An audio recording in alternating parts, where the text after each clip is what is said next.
Hello friends. तो चलिए हम लोग सी प्लस प्लस को थोड़ा सा आगे बढ़ाते हैं। और हमने लास्ट क्लास में अरेज को सीखा था। ओके, तो आज हम देखने वाले हैं कि हम लोग किस तरह से किसी फंक्शन को अरे कैसे पास करते हैं।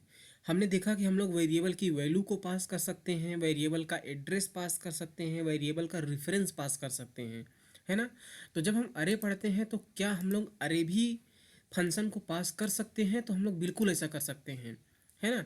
हम लोग अरे को पास कर सकते हैं किसी भी फंक्शन में। तो हमने यहाँ पर देखिए, इसको समझने से पहले मैं आपको बता दूं कि तो यहाँ यार आप मेरे चैनल पे आ जाओ और प्लेलिस्ट सेक्शन में आपको जाना है। ये वाला प्लेलिस्ट सेक्शन है और यहाँ पर आपको ना ये सी प्लस प्लस वाली सीरीज आपको ढूंढ लेना है और यही वाली सीरीज आपको वॉच करना है। ये एक पुरानी वाली यहाँ सी प्लस प्लस ट्यूटोरियल की है, इसको आप ना देखें। ये एडवांस वाला मतलब कि नया वाला देखें। और यहाँ पर जाने के बाद हमने बहुत सारा वीडियोज अपलोड कर दिया है यहाँ पर ऑलरेडी। तो आप इन सारे वीडियो से किस कर लो, बिलीव मी आप सी प्लस प्लस मैं आपको गारंटी देता हूँ बहुत अच्छे से सीख जाओगे। ओके, तो चलिए हम लोग स्टार्ट करते हैं। तो हम लोग बात कर रहे थे कि हम लोग किस तरह से अरे को फंक्शन में पास कर सकते हैं। तो पहले यहाँ पर देखिए कि हमने यहाँ पर एक अरे बनाया है। ओके, मैं थोड़ा सा इसको बड़ा कर दे रहा हूँ। हमने एक यहाँ पर अरे बनाया है जिसको हमने वैल्यू इनिशियलाइज कर दिया है। और हमने क्या किया कि गेट इनपुट फंक्शन को कॉल किया और उसमें ए आर आर पास किया। ए आर आर यानी कि हमने अरे का नाम पास किया है।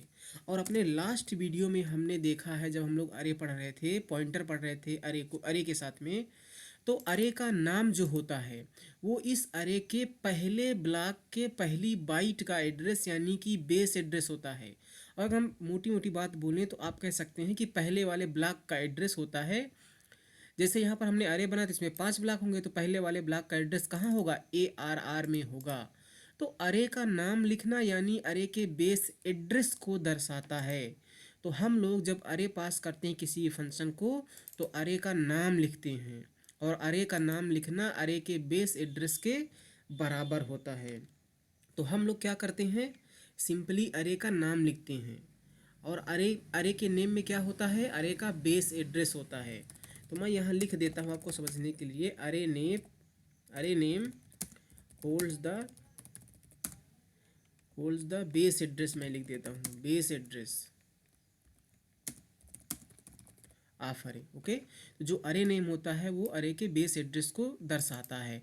तो हमने यहाँ पर गेट इनपुट फंक्शन बनाया जिसमें अरे को पास कर दिया, अरे का नाम और साइज पास कर दिया है।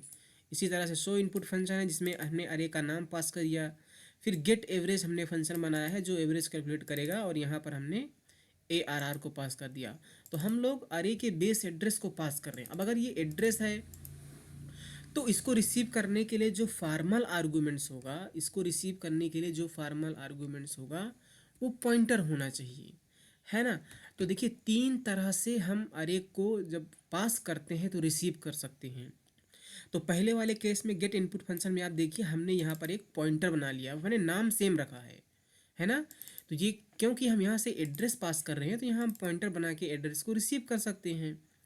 और इस तरह से तो यहाँ पर जब हमने पॉइंटर बनाया है फॉर्मल आर्गूमेंट्स, तो यहाँ पर देखिए हमने लिखा है कि जो फॉर्मल पैरामीटर है वो एक क्या है? पॉइंटर है। लेकिन आप फॉर्मल पैरामीटर जब अरे पास करते हैं तो फॉर्मल पैरामीटर साइज्ड अरे या अनसाइज्ड अरे बना सकते हैं। देखिए यहाँ पर अनसाइज्ड नहीं लिखा है, अनसाइज्ड है, अनसाइंड नहीं है, अनसाइज्ड अरे लिखा है। तो अगर आप चाहें तो आप चाहे पॉइंटर बनाएं या इस तरह से भी आप रिसीव कर सकते हैं। यहाँ पर आप दोनों में देख लीजिए, यहाँ पर हमने साइज मेंशन कर दिया है ना। तो अगर हमने साइज यहाँ मेंशन कर दिया तो यहाँ पर अरे साइज हमको पास करने की जरूरत नहीं है। फिलहाल मैं सबको सिमिलर रखना चाहता था तो यहाँ पर हमने अरे का साइज भी पास कर दिया है। और यहाँ पर देखिए हम यहाँ पर साइज मेंशन नहीं कर रहे हैं। अच्छा, अरे इस तरह जब हम बनाते हैं तो ए आर आर क्या होता है? एक कांस्ट पॉइंटर होता है, ये तो हम सीख चुके हैं ना। तो इंटरनली ये सब के सब पॉइंटर्स हैं, है ना। तो ये 3 मेथड हैं कि जब हम लोग अरे को पास करते हैं तो उसको हम किस तरह से रिसीव करेंगे। तो हमारा जो फॉर्मल आर्गूमेंट्स है, फॉर्मल पैरामीटर है, वो एक पॉइंटर हो सकता है, एक साइज्ड अरे हो सकता है और एक अनसाइज्ड अरे भी हो सकता है ना। अब इस वाले अरे को हम कॉल करेंगे तो उसमें हम लिखेंगे गेट इनपुट, यानी कि हम इस अरे में वैल्यू को रख सकते हैं। तो मैं यहाँ पर क्या करता हूँ, मैं इसकी वैल्यू को हटा देता हूँ, हमने कुछ नहीं रखा है। अब देखिए, क्योंकि हमने यहाँ से अरे पास किया है तो उसका एड्रेस कहाँ पर है, यहाँ पर है। तो हम यहाँ पर इनपुट लेने वाले हैं। तो मैं एक वेरिएबल डिक्लेयर करता हूँ और उसकी वैल्यू आई लेस देन 0 से आई लेस देन अरे साइज आई प्लस प्लस तक जानी चाहिए, है ना। और मैं लगाऊंगा सी इन, है ना। अच्छा, मैं सी इन से पहले एक सी आउट लगा देता हूँ और मैसेज में लिख देता हूँ इंटर i+1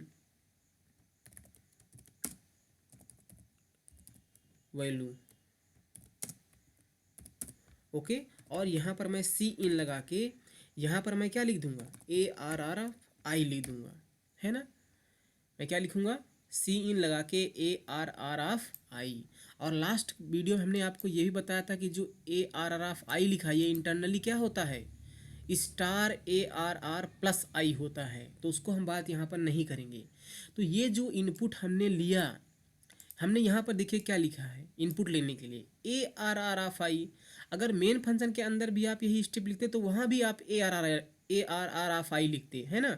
तो कोई डिफरेंस नहीं है। देखिए, जिस तरह से आप मेन फंक्शन में अगर इनपुट लेते तो इसको यूज करते इस एरे को, उसी तरह से आप यहाँ भी यूज कर रहे हो।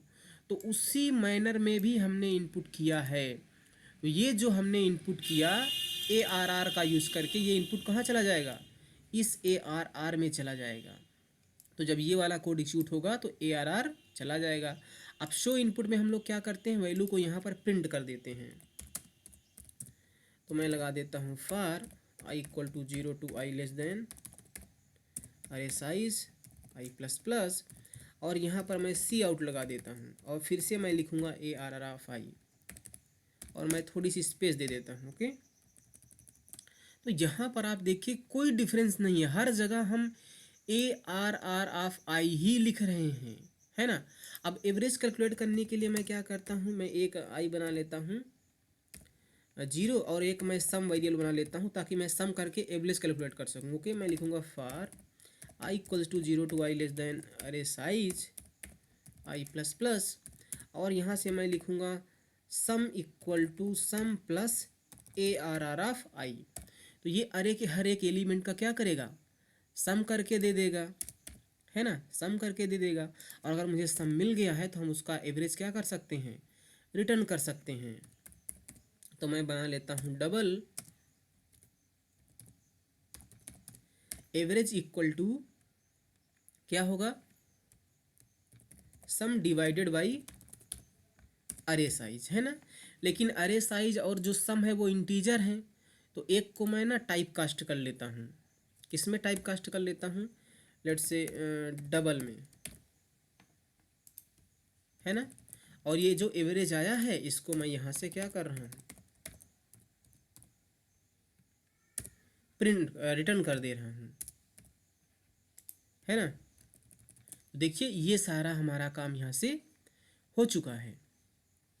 तो अगर देखो जो हम यहाँ गेट एवरेज आएगा इसको मैं यहाँ से प्रिंट कर देता हूँ, ओके। तो मैं इसी को कर दूंगा सी आउट,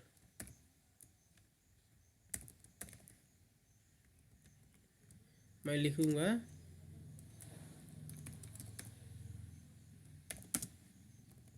ओके, लाइन चेंज भी कर दे रहा हूँ मैं यहाँ से। तो मैंने क्या किया, प्रोग्राम को रन कर दिया है। तो पहले मुझे वैल्यूज को इनपुट करना है, ओके। तो यहाँ पर देखिए कह रहा है इंटर फर्स्ट वैल्यू, हमने इंटर किया 1 2 3 4 5। तो देखिए ये इनपुट हो गया वैल्यूज हमारी और सो वैल्यू से प्रिंट हो गया और एवरेज यहाँ पर क्या प्रिंट है, 3 प्रिंट है ना। तो हमारा सारा का सारा काम हो रहा है। यहाँ पर आपको समझने वाली बात ये है कि हम इन फंक्शन के अंदर से इस ARR की, तो हमने क्या बोला कि हम समझने वाली ये बात है कि जो भी ये फंक्शन हमने बनाया है, इन फंक्शन के अंदर से जब हम ARR को यूज करेंगे और जो भी चेंजेस करेंगे वो इस ARR में होगा। चेंजेस से मतलब है हम ARR की वैल्यू को अगर मॉडिफाई करना चाहें तो जैसे हमने वैल्यू को यहाँ पर इनपुट लिया, लेकिन वो वाला इनपुट गया कहाँ, वो वाला इनपुट इस अरे में चला गया, है ना। अगर आप ये इनपुट वाला स्टेप अगर आप इस फंक्शन में भी करें या इस फंक्शन में करें, तो भी वो चेंजेस हमारे ARR में वैल्यू चली जाएगी, है ना। देखिए हमने यहाँ पर पॉइंटर बनाया है, और लास्ट क्लास में आपने देखा था वीडियोस में कि अगर हम जो वेरिएबल हमारे पास मेन के अंदर बना है उसमें कुछ चेंजेस करना चाहते हैं किसी दूसरे फंक्शन के अंदर से, तो हम उस फंक्शन को, उस वेरिएबल का या तो एड्रेस या तो रेफरेंस पास करते थे। ये आपने सीखा है। तो आप ये ना सोचें कि यहाँ पर पॉइंटर है इसलिए मैं यहाँ पर इनपुट ले रहा हूँ तो इसलिए अरे में वैल्यू जा रही है ना, इसलिए अरे में वैल्यू, ऐसा आप ना सोचें।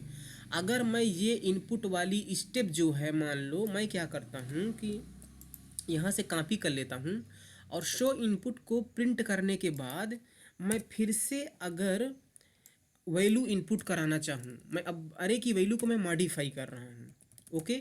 तो शो इनपुट फंक्शन क्या करेगा, पहले जो भी अरे में वैल्यू रहेगी उसको प्रिंट करेगा और फिर क्या करेगा, इनपुट कराना चालू कर देगा फिर से, है ना। तो हम लोग ठीक है, और जब इनपुट कराना चालू कर देगा तो जो अरे में वैल्यू होगी वो क्या होगी, वो चेंज हो जाएगी, है ना। और अगर चेंज हो गई तो अगर मैं फिर से शो इनपुट फंक्शन को कॉल कर लूँ, कब, एक बार शो इनपुट फंक्शन को कॉल करने के बाद मैं दोबारा कॉल कर लेता हूँ, जो दूसरी बार show input function value print करेगा वो डिफरेंट वैल्यू होगी, ओके। अच्छा अभी मैं आपको समझाता हूँ, यहाँ पर आप देखिए मैं क्या कहना चाह रहा हूँ कि आप अरे में जो मेन अरे के अंदर हमने अरे बनाया है उसमें आप चेंजेस किसी भी फंक्शन के अंदर से कर सकते हैं। तो ये पहले वाले उसकी वजह से हो कि देखिए वैल्यू प्रिंट हो गई, वैल्यू प्रिंट होने के बाद फिर से वो कह रहा है कि इंटर फर्स्ट वैल्यू, ये किसकी वजह से हो रहा है, अब ये हो रहा है इस शो इनपुट फंक्शन की वजह से, क्योंकि यहाँ पर हमने शो इनपुट फंक्शन में इनपुट प्रिंट करने के बाद फिर से ये लाइन चला दी है ना। अब अगर मैं इसमें कुछ वैल्यू लेट से 1 1 2 2 3 3 4 4 5 5 प्रिंट करूँ तो फिर से ये देखो वैल्यू चेंज वाली वैल्यू प्रिंट कर रहा हूँ, फिर से वही चल रहा है ना। तो मैं इसको अब कंटिन्यू नहीं करूँगा, मैं इसको कट कर देता हूँ। तो मैं ये समझाना चाह रहा हूँ कि आप इस ARR की वैल्यू को चेंज कर सकते हो, चाहे आप इस तरह से फॉर्मल आर्गूमेंट्स बनाओ या फॉर्मल आर्गूमेंट्स आप इस तरह से बनाओ या फॉर्मल आर्गूमेंट्स आप इस तरह से बनाओ। तो फिलहाल मैं इसको हटा दे रहा हूँ यहाँ पर, है ना। और आप यहाँ पर फंक्शन का डिक्लेरेशन भी देखिए कि पहले केस में हमने पॉइंटर पास किया था तो यहाँ पर लिखा है। अच्छा हमें ये पता है कि डिक्लेरेशन करते समय हम ये वेरिएबल का नाम लिखें या ना लिखें कोई फ़र्क नहीं पड़ता, लिख भी सकते हैं आप, नहीं भी लिखें, ठीक है। तो यहाँ पर इन सब में आप डिफरेंस देख लीजिए, है ना। तो आई होप आपको ये चीज़ें समझ में आई होंगी। और ये रहा पूरा कोड, ओके। तो आई होप कि आपको ये समझ में आ गया होगा, और यहाँ इसमें ज़्यादा कुछ खास बात था नहीं, तो आप इसको प्रैक्टिस करिए, ओके। प्रैक्टिस जब आप करेंगे तभी सीखेंगे, तो प्रैक्टिस को करिए आप। तो आई होप आपको समझ में आया होगा। Thank you so much.